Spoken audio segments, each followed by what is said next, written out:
Hi everybody, this is FIDE Master Dennis Monokroussos, and today we're going to take a look at a very recently played game from the World Team Championship in Turkey.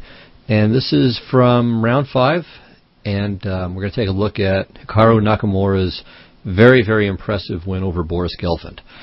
Okay, so Nakamura had black, and usually I don't cover recent games in this form, though we did with the World Cup a few weeks ago. Generally, I save the this sort of show for my chess-based programs, but there I do usually historic games. Anyway, this is just a very interesting game and really, really exciting, and seemed worth sharing with you guys anyway. So, without any further ado, let's take a look.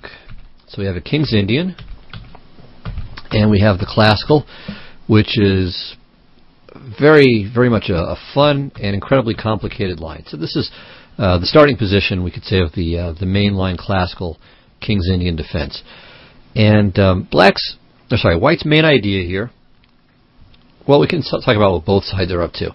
So first of all, we have this pawn chain here. So White's got these guys, and Black has, let's use a different color. Black has these guys pointing in this direction. So the rule of thumb is whichever way your pawn chain points when you're going in an upward direction, that's the side of the board where you will normally be playing. So again, like any kind of rule of thumb like this, it's quite very much a generality, very much a generalization. There are all kinds of exceptions, but as a helpful rule of thumb, especially if you're trying to just kind of find your way in it, it's useful. And certainly those of you who have any familiarity with the theory of these mainline Classical King's Indians will know it's very much the case. So White's goal is to play on the queen side and Black's on the king side. And accordingly, one of Black's main aims is to make this pawn storm, so often with f5, and the pawn will often keep going to f4, and this guy will go to g5, and the knight comes to g6, and Black just shoves everybody over to the left, and White on his left side will do the same thing. So White wants to achieve the move c5 here. This is pretty much standard operating procedure. But how to do it? An ideal move would be something like bishop to e3. But the problem with this is knight to g4. So we can't allow that. Well, we could play knight to e1. This is a main move. It stops knight to g4. And then bishop to e3 and f3. The problem with this, there's one other good point of it too, which is that the knight on d3 can also sometimes help this c-pawn to advance. The drawback is that the knight is kind of stupid on e1 and just as stupid on d3. Really, the best square for the knight would be on c4. So this would be ideal. Well, how do we do that? We play knight to d1. Knight to d2. We get rid of all this stuff. So knight to d2 would be the plan there. On the other hand, the knight on d2 blocks in the bishop on c1. So that's a little bit of a drawback to the move. The main move here is to play b4, which is the most obvious move in the world, but for a long time it wasn't really considered all that hot. Maybe one reason was because of the response a5 when White can't play a3, so he has to kind of fragment his pawn structure. But this really isn't such a big deal. So White can play either b takes a5 here or bishop to a3, and let's say takes. And if b6, okay, White is not able to get c5 immediately, but he plays a4, and then he achieves a5. And since AB at some point AB, CB would be much worse for Black's pawn structure, Black will generally meet a5 with b takes a5, but then the c-pawn will be ready to go again. So anyway, this is playable. I mean, this is one of the main lines here. The main line of b4 is knight h5, and this of course goes in its own fun and crazy directions. And Black can also play knight e8. And after knight to e8, knight to d2 is typical. White would like to play bishop to e3 here, but f5 is very inconvenient, so the bishop is not stable on e3. So knight to d2, f5, and now c5 or f3, and then c5 later. So knight f6, f3, f4, knight to c4, g5, and so on. And this, in fact, is the position we reach in the game, though with a different move order. So in the game, it was knight to d2 first.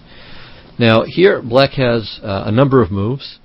You can play c5, you can play knight to d7, and a5 is probably the most, it's the most common and perhaps the most stable of the options. But Nakamura chose knight to e8, and he's used this before with great effect. Okay, so we race through the next few moves since we already saw them.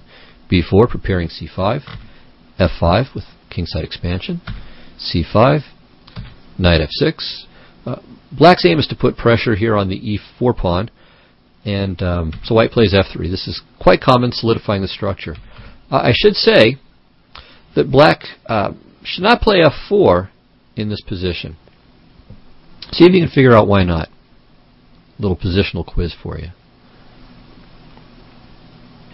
Okay, well, the reason is bishop to g4. And black is, generally speaking, going to be very unhappy to trade off the light-squared bishops.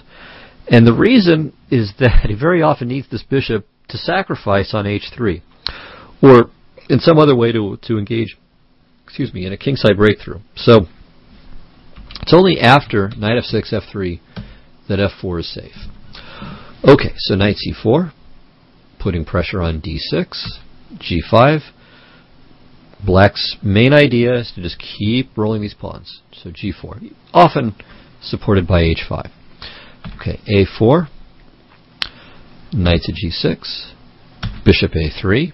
Okay, so this is taking some aim here at the d6 pawn. So you can see, various ways for white to exert pressure. So you can take and play knight to b5, or you can take and play b5.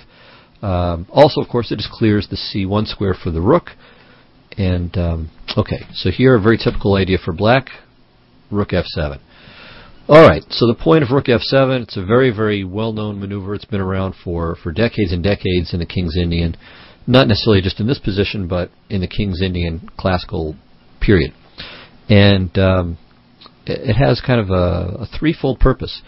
So one idea of rook f7, of course, is that we're protecting c7, which is very important. We have to keep white's guys off of that square.